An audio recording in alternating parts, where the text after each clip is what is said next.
Pasukan Israel kembali meluncurkan serangan ke sejumlah bandara di Suriah pada Minggu 22 Oktober. Akibat serangan ini, 2 pekerja dilaporkan meninggal dunia.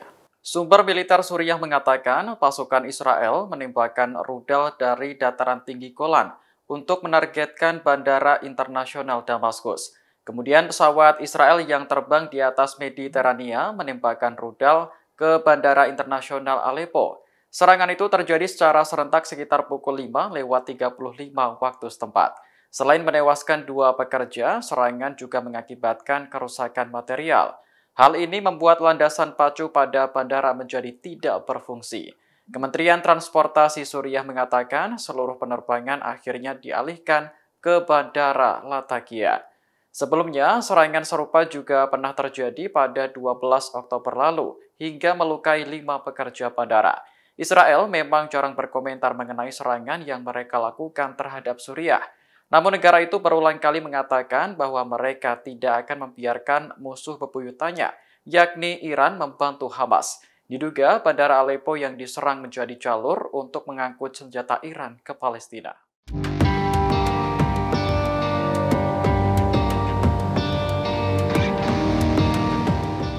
Seorang tentara Israel dilaporkan tewas saat bertempur dengan Hizbullah di perbatasan Lebanon. Kematian tentara tersebut membuat Israel semakin marah terhadap kelompok militan yang mendiami wilayah itu.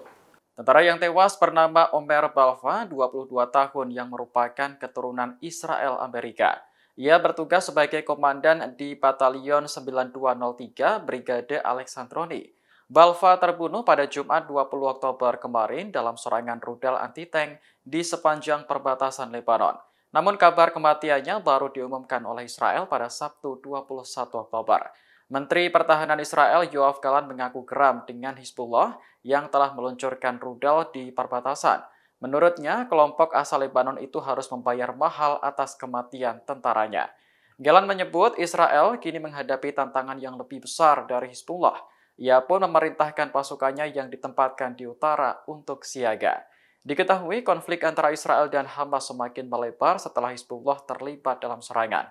Kelompok militan yang berbasis di Lebanon itu menyatakan bahwa mereka berada di pihak Palestina.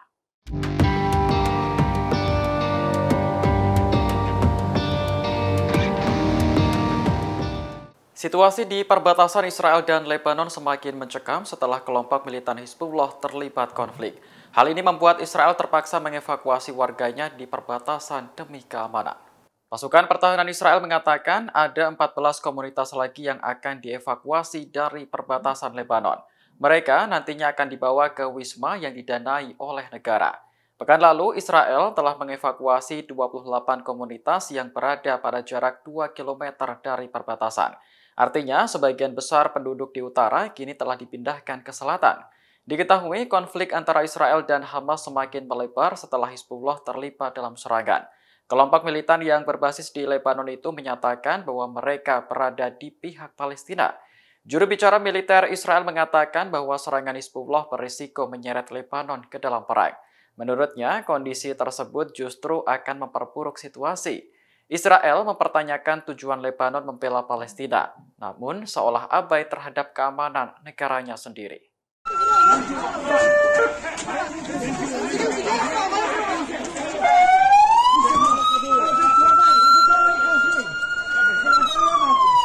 Pasukan Israel kembali meluncurkan serangan udara ke jalur Gaza pada Sabtu 21 Oktober malam.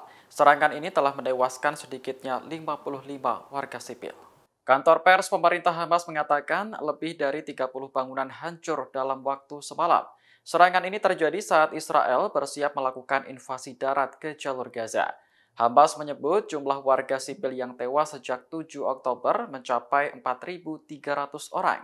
Israel telah berulang kali mendesak 1,1 juta warga yang tinggal di Gaza Utara untuk pindah ke selatan. Desakan ini digambarkan sebagai langkah kemanusiaan dalam perang. Namun sebagian warga menolak untuk meninggalkan tempat kelahirannya meski pasokan listrik dan air tak lagi tersedia. Satu-satunya cara untuk bertahan hidup adalah dengan mengandalkan bantuan kemanusiaan dari negara lain. Saat ini sebanyak 20 truk yang mengangkut bantuan telah tiba di kota Rafah melalui Mesir. Namun Hamas menyebut jumlah itu masih belum mencukupi kebutuhan jutaan warga Gaza.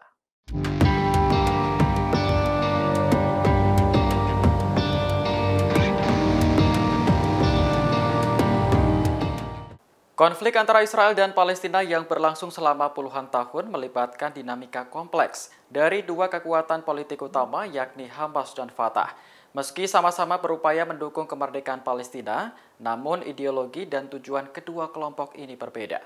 Dilansir Al Jazeera, Hamas adalah kelompok militan Islam terbesar di Palestina dan menganut ideologi Ikhwanul Muslimin. Kelompok ini didirikan oleh ulama bernama Syekh Ahmed Yasin pada tahun 1987. Awalnya, Hamas fokus pada perjuangan bersenjata melawan Israel, dipimpin Brigade Al-Hassam, serta pada program kesejahteraan sosial. Namun akhirnya mereka terlibat dalam politik lokal. Hamas memerintah Gaza sejak tahun 2007 setelah perang saudara melawan Fatah yang dipimpin Presiden Mahmud Abbas. Meski berbasis di Gaza, pendukung Hamas tersebar di seluruh wilayah Palestina. Hamas meyakini Palestina harus menggunakan senjata dalam melawan Israel yang membuatnya dicap sebagai kelompok teroris oleh Amerika Serikat. Sementara Fatah adalah partai sekuler terdiri dari berbagai fraksi yang membentuk Organisasi Pembebasan Palestina. Kelompok ini berdiri pada tahun 1950-an dan sempat mendukung perjuangan bersenjata melawan Israel. Namun Fatah kemudian memutuskan untuk memimpin upaya perdamaian dengan Israel melalui negosiasi. Salah satu pendiri Fatah yakni Yasser Arafat menandatangani perjanjian damai sementara dengan Israel pada tahun 1993. Namun kesepakatan sulit dicapai dan konflik akhirnya terus berlanjut.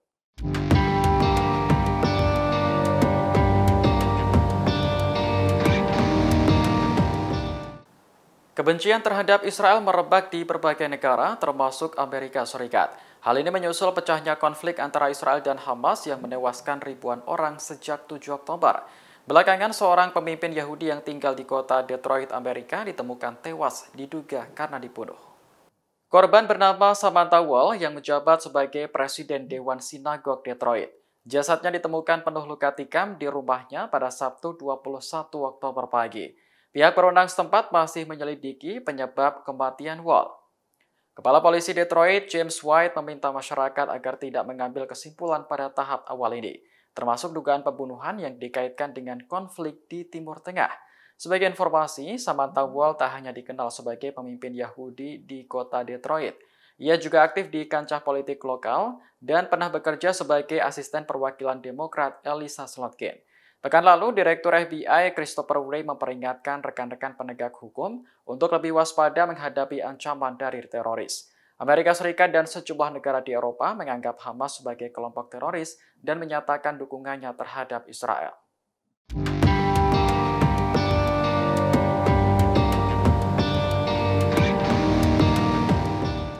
Amerika Serikat mengerahkan sistem pertahanan udara tambahan di dekat Israel saat konflik Gaza memanas. Sistem tersebut diklaim memiliki jangkauan hingga 200 km dan mampu mencegat berbagai jenis rudal. Menteri Pertahanan Amerika Lloyd Austin mengatakan pihaknya telah menempatkan baterai terminal High Altitude Area Defense di Timur Tengah. Namun lokasinya dirahasiakan untuk menghindari kemungkinan penargetan dari musuh. Menurut Austin, keputusan tersebut diambil setelah pihaknya berdiskusi dengan Presiden Joe Biden. Biden menilai keterlibatan Iran dalam konflik telah membuat perang menjadi panas. Oleh karena itu, diperlukan sistem tambahan untuk melindungi Israel. Austin menambahkan pihaknya juga telah menyiapkan tentara Amerika jika dibutuhkan dalam keadaan darurat. Diketahui Amerika telah menjadi pendukung utama Israel dalam perang melawan Hamas. Bulan ini, Washington mengirim 2 kapal induk ke Timur Tengah berisi skuadron tempur. Selain itu, ada pesawat militer berisi ribuan amunisi untuk memperkuat pasukan Zionis.